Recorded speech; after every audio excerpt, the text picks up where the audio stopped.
Video sponsored by Espo digital marketing. உங்களுக்கு வீட்டில் இருந்தபடி ஒரு ட்ரஸ்டான கம்பெனியில் பார்ட் டைம் ஜாப் பண்ணணும்னு ஆசைப்பட்டீங்கன்னா கீழே இருக்க நம்பருக்கு வாட்ஸ்அப் பண்ணுங்க. நான் ஃபர்தர் டீட்டெயில்ஸ் ஷேர் பண்ணுறேன்.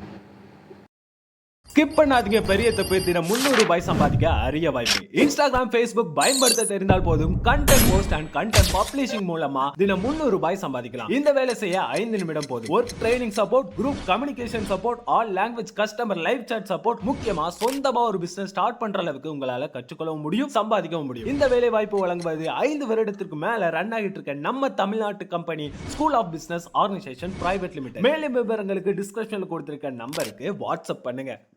ஹலோ எவ்ரிவன், எல்லாரும் எப்படி இருக்கீங்க? இன்னைக்கு டெய்லி யூசிங் சென்டென்சஸ்ல நம்ம என்னென்ன சென்டென்ஸ் பார்க்க போறோம் அப்படின்னு பார்த்துடலாம். ஃபர்ஸ்ட், அவனுக்கு உடம்புல நிறைய பிரச்சனை இருக்கு.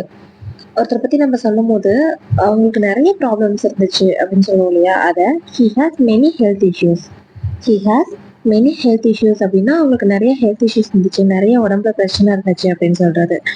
நான் யாரை நம்பினேன், நான் யாரை நம்பினேன், உண்மைதானே நம்பினேன், இந்த மாதிரி சொல்றது. இல்லை நீ யாரையும் நம்பல அப்படின்னு சொல்லும் போது நான் யாரை நம்பினேன் அப்படின்னு கேட்போம் இல்லையா? அதை whom did I trust அப்படின்னு சொல்லலாம். நீ யாரை நினைத்தாய். நம்ம ஒரு பர்சனை பத்தி சொல்லியிருப்போம், ஆனா அவங்க வேற ஒரு பர்சனை பத்தி நினைச்சிருப்பாங்க. ஸோ அப்ப நம்ம நீ யாரை நினைச்ச அப்படின்னு கேட்கறத whom did you think of. whom did you think of அப்படின்னா நீ யாரை பத்தி நினைச்ச அப்படின்னு சொல்றது. நீ வந்தா ஜாலியா இருக்கும். ஒரு டூர் போறோம் அப்படின்னா இல்ல வேற எங்கேயாச்சும் போறோம் அப்படின்னா ஒரு பர்சன் இருந்தாங்கன்னா ஜாலியா இருக்கும் இல்லையா? அவங்க கிட்ட சொல்றத it will be fun if you come. It will be fun if you come. நீ வந்தா ஜாலியா இருக்கும் அப்படின்னு சொல்றத it will be fun if you come அப்படின்னு சொல்லலாம். இதுக்கு ஒரு முடிவே இல்லையா? ஒரு ப்ராப்ளம் கண்டினியூஸ் ஆயிட்டு இருக்கு, அப்படி இல்லைன்னா வேற ஏதாச்சும் இஷ்யூஸ் இருக்கும்போது இதுக்கு ஒரு முடிவே இல்லையா, அதுக்கு ஒரு எண்டே இல்லையா அப்படின்னு கேட்கறத there is no end to it. there is no end to it அப்படின்னா இதுக்கு ஒரு முடிவே இல்லையா, இதுக்கு ஒரு எண்டே இல்லையா அப்படின்னு கேட்போம் இல்லையா? அதுதான் there is no end to it கேட்கலாம். ஏன் அவளை இங்க அழைச்சிட்டு வந்த, அதாவது ஏன் அவளை இங்க கூட்டிட்டு வந்த அப்படின்னு கேட்போம் இல்லையா? ஏன் அவளை இங்க கூட்டிட்டு வந்த அப்படின்ட்டு நம்ம ஒரு மாதிரி கொஸ்டினிங்கா ஒருத்தரை பார்த்து கேட்போம் இல்லையா? ஸோ இந்த சென்டென்ஸ் எப்படி இங்கிலீஷ்ல சொல்லலாம்? ஏன் அவளை இங்க கூட்டிட்டு வந்த. why have you brought her here. அதாவது ஹேருக்கும் ஹியருக்கும் டிஃபரன்ஸ் வரும், பார்த்து சொல்லணும். why have you brought her here அப்படின்னா ஏன் அவளை இங்க கூட்டிட்டு வந்த, ஏன் இங்க அழைச்சிட்டு வந்த அந்த மாதிரி கேட்போம் இல்லையா?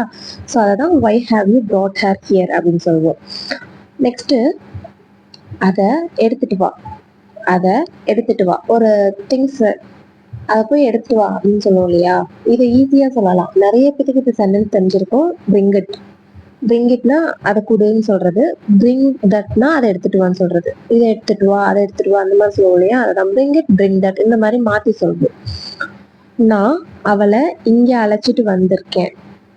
நான் அவளை இங்க கூட்டிட்டு வந்திருக்கேன். ஒருத்தரை பத்தி விசாரிச்சுட்டு இருக்கும்போது நான் அவளை கூட்டிட்டு வந்திருக்கேன் அப்படின்னு சொல்லுவாங்க. அவளை கூட்டிட்டு வந்திருக்கேன் கேட்கும் போது ஆமா கூட்டிட்டு வந்திருக்கேன் அப்படின்னு சொல்லுவாங்க இல்லையா? அதை I have brought her here. I have brought her here. முன்னாடி ஏன் அவளை இங்க கூட்டிட்டு வந்த அப்படிங்கறத ஒய்ன்னு சொல்லி கொஸ்டின்ல கேட்டிருப்போம். இது I have brought her here. இது என்னோட உள்ளுணர்வு. இது என்னோட உள்ளுணர்வு, அதாவது இது எனக்கு மனசுல சொல்லிட்டே இருக்கு, மனசுக்குள்ள தோணிட்டே இருக்கு இந்த மாதிரி சொல்லுவாங்க இல்லையா? அத இட்ஸ் மை கட் ஃபீலிங்.